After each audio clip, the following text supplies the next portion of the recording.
seuls les concernés comprennent. Mais ici, on va demander d'interpréter. Frère, mais moi, je ne sais pas. Il faut beaucoup réfléchir. Il faut beaucoup réfléchir. Dans Acte 2, est-ce qu'il y avait des interprètes? Est-ce qu'il y avait des interprètes? Donc, je reprends, excusez-moi. Je désire que vous parliez tous en langue, mais encore plus que vous prophétisiez. C'était son désir. Mais encore plus que vous prophétisiez. Mais encore plus. Plus. Et il a parlé là-bas, voilà, un nouveau arrive, il n'a pas... Vous êtes en train de parler en langue. Il ne saisit pas. Il désire, hein. Il désire, c'est un désir. Je désire que vous parlez tous en langue, c'est un désir. Mais tous ne parlent pas en langue.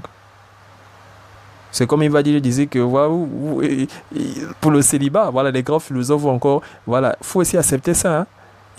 Il a désiré aussi ça pour le célibat. Il faut aussi accepter ça, mais pour vous, non, l'esprit du célibat. Enfin, ça c'est autre chose, on va sûrement parler de ça, c'est autre chose, Dieu seul sait. Voilà, il désire que vous parlez tous en langue. Donc, je laisse ça comme ça. Je désire que vous parliez tous en langue, mais encore plus que vous prophétisiez. Donc, parler en langue, tu es le seul à être édifié, j'insiste. Tu es le seul. Et nous avons vu, lui, il a pris l'exemple de l'italien. Voilà, je parle en italien, mais le frère italien, vu que c'est multiculturel. L'autre frère a compris. Il a compris. Et la parole est arrivée. Donc, cette parole est arrivée comment jusqu'à nous? Elle est arrivée comment jusqu'à nous?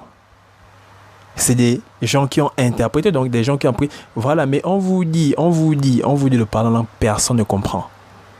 Ça là. Donc, 1 Corinthiens et tout n'était pas écrit, voilà, c'est pas écrit en français. C'est pas écrit en français. Mais on vous dit, tu parles en langue, ton frère italien peut être là. Donc, tu es un italien, ton frère italien peut être là. Il écoute seulement les papiers, il ne comprend rien. Il n'est pas édifié. Frère, arrêtez de jouer avec les passages. Donc, je continue pour... Voilà. Je désire que vous parliez tous en langue, mais encore plus que vous prophétisez. Écoutons. Celui qui prophétise est plus grand que celui qui parle en langue. Beaucoup vont s'arrêter là. Mais je dis bien, dans le chapitre 1, Paul veut nous faire comprendre que lui, ce qu'il veut, c'est que tout don bénéficie à toute l'église. Pour l'édification de l'église, tout don, donc, que ça soit le parler en langue, donc tu as le parler en langue, tu t'édifies toi-même, mais il demande aussi à Dieu parce qu'il y a cette possibilité. Paul parle en langue, il connaît ça. Il connaît ça. Donc je ne dis pas que Paul parlait plusieurs langues, je dis bien Paul parle en langue, il connaît ça. Il sait qu'il y a cette possibilité-là de le parler en langue, de demander au Père. Le Père te donne la révélation, ou le Père donne la révélation à un autre frère. Le frère donne ça à toute l'église. Donc, celui qui prophétise est plus grand que celui qui parle en langue, à moins, frère. Vous avez laissé ça de côté. À moins que ce dernier n'interprète. Donc, celui qui prophétise est plus grand que celui qui parle en langue. Si celui qui a parlé en langue n'a donné aucune interprétation. Comprenez bien, celui qui prophétise est plus grand que celui qui parle en langue. Si celui qui a fait le papa a parlé toute la journée sans donner d'interprétation. Donc, même si je suis venu dire, frères et sœurs, voilà, fortifions-nous, dans le Seigneur, prions, et tout. Même si j'ai juste dit 2 ou 3 ou 4 phrases, je suis plus grand que celui qui a le don de parler en langue. Bon, maintenant, je ne sais plus grand que lui, juste au moment où, si, après avoir parlé en langue, le papa, il donne l'interprétation, je suis plus grand que lui. Est-ce que vous comprenez? Non, c'est clair. Paul vous montre ça de manière claire. Donc, celui qui parle en langue est en train de s'édifier lui-même. Il grandit dans l'édification, mais c'est lui-même. Mais ce que Paul veut vous faire comprendre, c'est que lui, Paul, sa vision, c'était l'édification de l'église. Donc, après, il finit à la fin pour que l'église en reçoive l'édification. Donc, pour que ce don-là bénéficie à tous. Frère, c'était ça. Donc, quand on lit bien le chapitre 1, jusqu'au chapitre 14, on comprend que Paul, c'était l'édification de l'église. Tu as reçu le don. Tu viens là tous les jours, tu t'édifies seul. Et quand tu parles en langue, tu t'édifies sérieusement. Donc, tu dis des mystères. Donc, tu t'édifies seul. C'est Paul qui le dit. Tu t'édifies. Mais il veut aussi que donc ton don là doit bénéficier à toute l'église pour que toute l'église grandisse. C'était pour ça. Pour le bien de l'église, tout doit se faire pour le bien de l'église. Et il faut bien comprendre, Dieu vous dit 1 Corinthiens, il y a beaucoup de vérités. Beaucoup. Donc celui qui prophétise est plus grand que celui qui parle en langue. Voilà. Du moment où, donc, celui qui prophétise est plus grand que celui qui parle en langue. Si celui qui a parlé en langue n'a donné aucune interprétation. Et il y a cette possibilité-là. Il y a cette possibilité. Donc si Paul le dit, c'est qu'il y a cette possibilité. Lui, il parle en langue, il sait ça. Il est en train d'enseigner. Il enseigne à ceux qui ont reçu les dons. Donc lui, mais frère, c'est un apôtre. C'est pas un petit. Donc on voit dans vos églises, les églises bisounours. Oh non, tous, nous sommes tous, et toi, tous serviteurs de Dieu, vous avez des problèmes, vous ne lisez pas la Bible. Paul, c'est pas, voilà. Donc un apôtre, c'est pas arrêter. Tu peux avoir un petit, tu peux avoir un don. Voilà. Et voilà, donc ceux qui avaient les dons, donc ceux qui ont le don de parler, ceux qui beaucoup avaient les, voilà, donc quand on lit bien le début, et voilà, ils ont reçu beaucoup de dons, hein. Je pas seulement le parler en langue, ils ont reçu beaucoup de dons, mais c'est pas parce que tu as reçu un don que tu vas que tu vas proclamer que je suis apôtre. Donc l'église c'est ça, donc arrêtez. Donc j'écoute beaucoup les philosophes comme Chora, voilà, c'est d'abord c'est un fils du diable, voilà, non, l'église nous sommes tous serviteurs et tout. Mais chacun a son niveau. Paul n'a pas le même niveau que voilà. Donc Paul parle aux gens qui ont reçu des dons, mais frère, il donne des frère, réfléchissez, l'apôtre c'est pas n'importe qui. Un apôtre c'est pas n'importe qui. Tu as le don de guérison, c'est bien, mais ne crois pas que tu as le même niveau que Paul. Ne crois pas. C'est un apôtre. C'est un apôtre. Donc regardez, comprenez bien. Donc il faut aussi lire le chapitre 1, 1 Corinthiens chapitre 1, jusqu'au 14. Vous allez tout comprendre que c'était ça. Paul voulait ça. Celui qui prophétise est plus grand que celui qui parle en langue. À moins. Donc, je viens frère et soeur, lisons la Bible et tout, prions et tout. Voilà, toute l'assemblée a compris.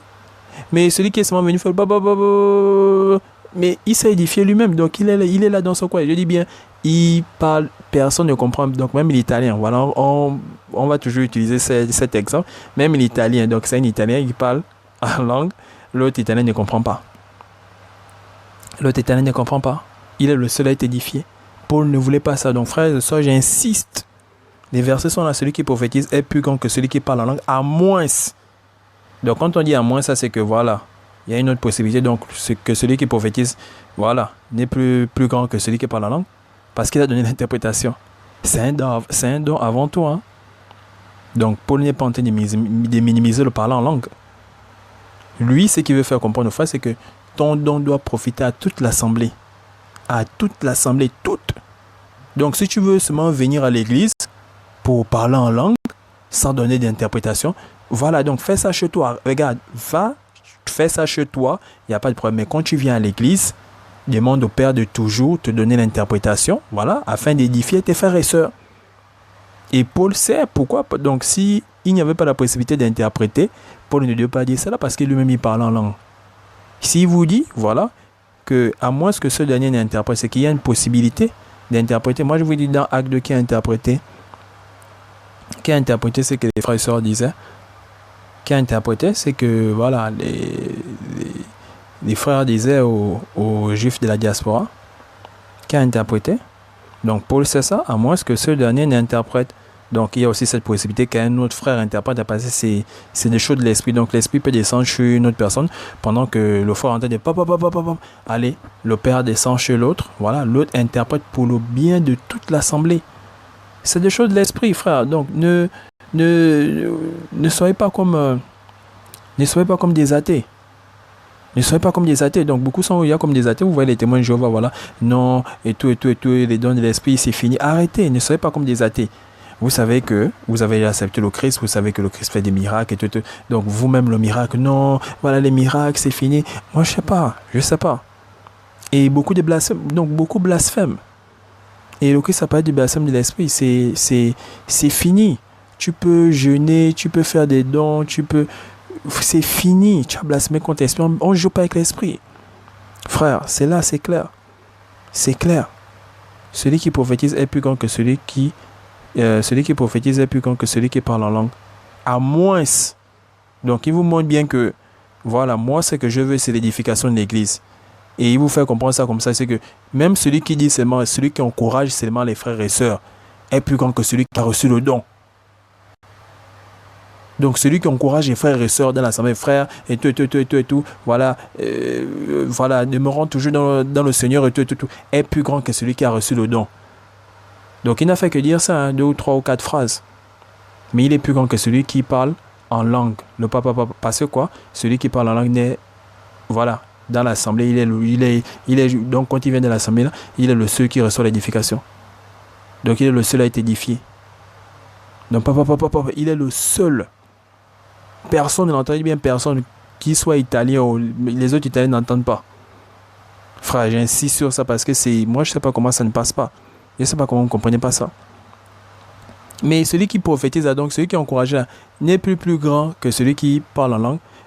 Au moment juste si celui qui parle en langue donne une interprétation de ce qu'il a dit, là il n'est plus grand que lui. Frère, c'est la parole. C'est que celui qui prophétise est plus grand que celui qui parle. À moins que ce dernier n'interprète. Donc, du moment où il interprète ce qu'il a dit en langue, donc le papa, celui qui a prophétisé n'est plus grand que lui. C'est écrit. À moins que ce dernier n'interprète pour que l'Église en reçoive l'édification. Donc, c'était ça la vision de Paul. Et il va me dire, voilà, un nouveau rentre dans l'assemblée, il vous écoute, voilà, l'autre en train de parler, tout. Il sera confus, mais ici on dit quoi? Donc, frère, donc, je prends un exemple. Je viens, donc je pars dans une église, voilà, une église dite et voilà, éveillée, voilà, on ne parle qu'en langue. Je rentre. Donc, du début du culte à la fin du culte, que le papa, moi je ne parle pas en langue, qu'est-ce qui se passe? Je ne veux plus venir. Je ne reviendrai plus dans cette assemblée parce que du début à la fin, ils ne font que parler en langue. Donc, moi, je n'ai pas été édifié.